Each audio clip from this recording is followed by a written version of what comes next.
Hello! Welcome po for today's video. Ipinasyal namin si Mindy first time sa SM Center Imus. Tuwan-tawa siya. Una namin siyang dinala dito sa pet shop.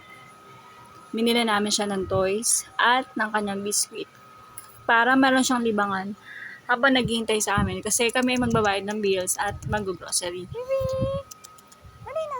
So, ito na siya. Hindi ka pwede pumasok sa mall kapag wala siyang diaper.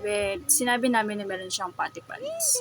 At ang galing naman ni Mindy kasi buong araw na to, buong araw nang nasa mall siya, hindi rin siya kumain. Hindi rin siya pupo.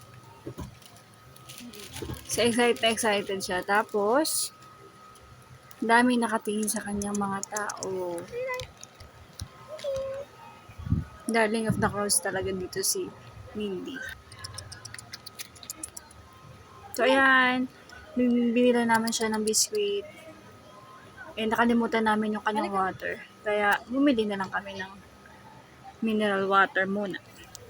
Para sa kanya.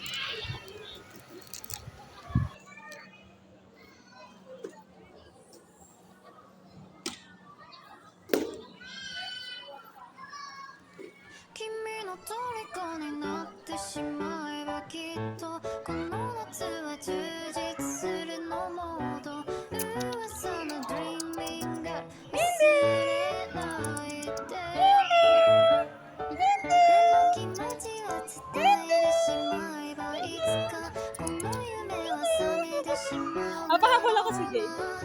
Hindi!